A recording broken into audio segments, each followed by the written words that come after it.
नमस्कार मंडळी, कसे आहात तुम्ही सगळे?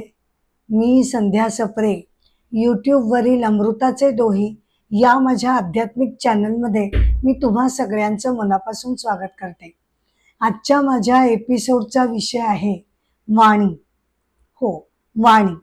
कशी असावी आपली वाणी?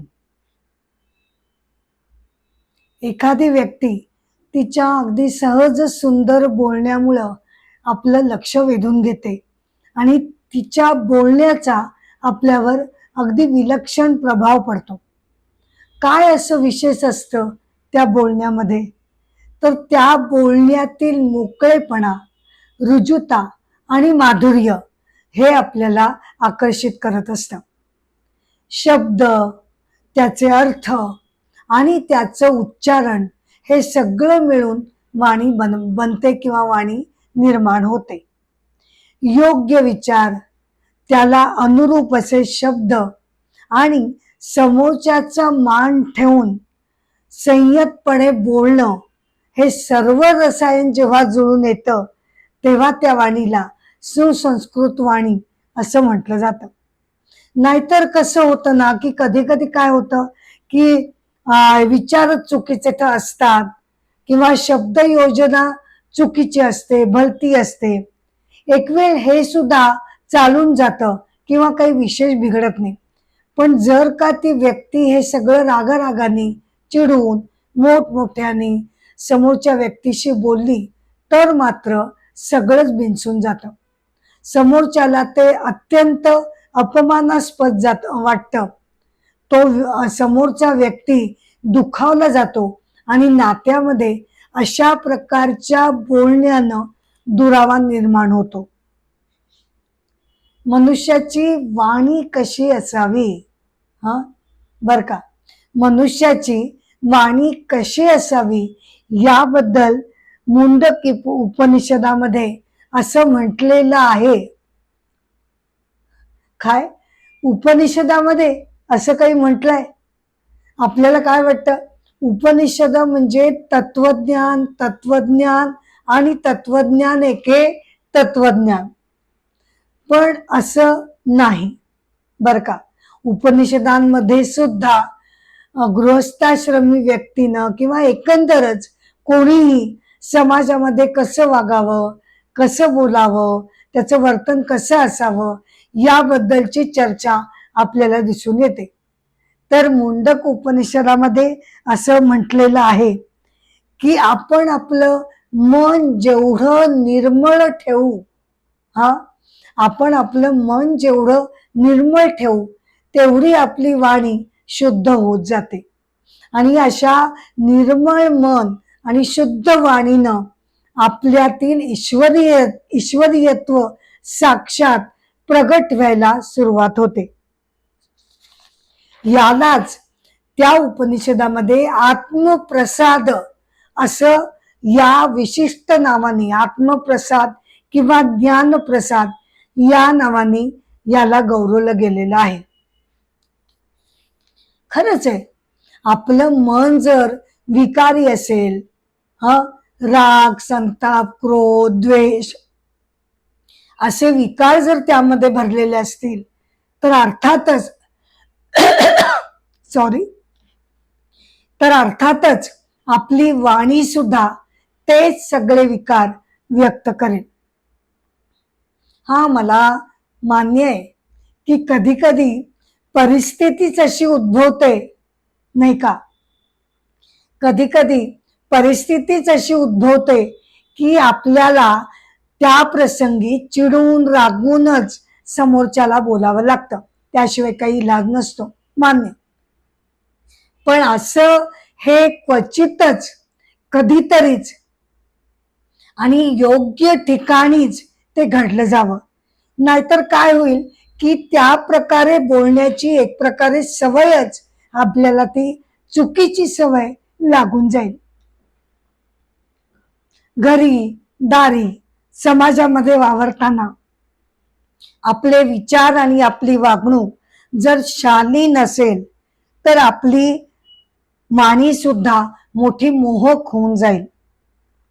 उठ सूट रागवून बोलणं, टोमणे मारणं, समोरच्याला दुःखी करत राहणं हे बरोबर नाही.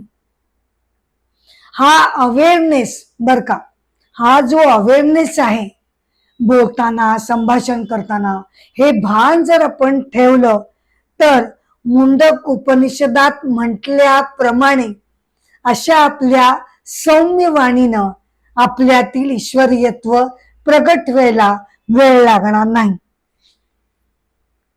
तैत्तरीय उपनिषदामध्ये असं म्हटलंय की क्षेम इति वाची, क्षेम इति वाची. ते जे म्हटलंय ते काही उगीच नाही. आपल्या वाणीमध्ये साक्षात क्षेम म्हणजे कुशल मंगल आहे. आपल्या वाणीमध्ये साक्षात परमेश्वर स्थित आहे असं तैत्तरीय उपनिषदाला यातून सांगायचं आहे.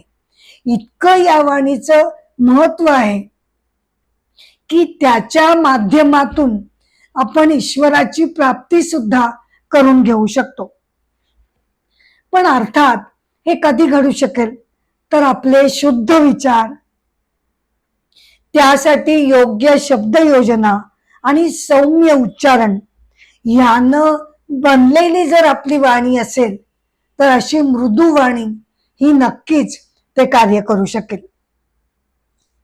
आणि त्यामुळेच आपण काय बोलतोय, कुणाशी बोलतोय, कधी बोलतोय, कुणासमोर बोलतोय या सगळ्या गोष्टींचा, परिस्थितीचा अंदाज घेऊन, त्याचं भान ठेवून विवेकाने आपण संवाद साधणं अत्यंत गरजेचं आहे. ही जाणीव जर आपण मनात ठेवली तर समोरचा विनाकारण दुखावला जाणार नाही. आपण बोलताना, संवाद साधताना या आपल्या वाणीला सतत जपूया. आपण आपल्या वाणीद्वारेच बर का, आपलं हे जे व्यक्तिमत्व आहे त्यातला मुख्यत्वे सगळा भाग हा आपल्या वाणीद्वारेच प्रगट होत असतो. आणि त्यामुळे हे भान मनामध्ये ठेवून, ही जाणीव मनामध्ये ठेवून आपण आपल्या वाणीकडे सगळ्या बाजूंनी नीट लक्ष देणं गरजेचं आहे. तर असं आहे हे वाणीचं महत्व. आपल्या पर्सनॅलिटीचा एक अत्यंत महत्वपूर्ण भाग म्हणजे आपली वाणी किंवा आपलं बोलणं. आणि इतकं जर वाणीमध्ये अंतर्सुप्त सामर्थ्य दडलेलं आहे तर आपल्या वाणीद्वारेच आपलं व्यक्तिमत्व अभिव्यक्त होत असतं. हे लक्षात ठेवून आपण वाणी आपली जपूया, सगळ्यांशी नीट बोलूया, सगळ्यांशी संबंध नीट ठेवूया. यानं वाणी सजते, यानं वाणी खुलते.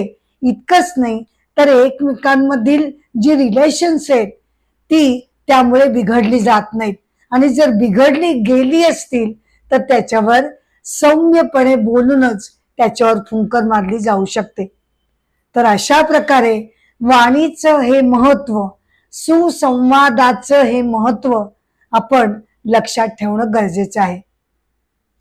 माझा हा वाणी किंवा कशी असावी आपली वाणी हा एपिसोड मी इथे थांबवत आहे. माझ्या एपिसोडची सांगता जरी मी इथे करत असले तरी अनेक विषय घेऊन, विचार घेऊन, उपनिषद, भगवद्गीता यातलं तत्वज्ञान घेऊन मी वेळोवेळी तुमच्या भेटीला येतच राहणार आहे. हा जो एपिसोड आहे तो संपवण्यापूर्वी मी तुम्हाला सगळ्यांना नम्रपणे विनंती करते की कृपया अमृताचे डोही या माझ्या चॅनलला तुम्ही कृपया शेअर करावं, लाईक करावं आणि सबस्क्राईब करावं ही माझी नम्र विनंती आहे. नमस्कार.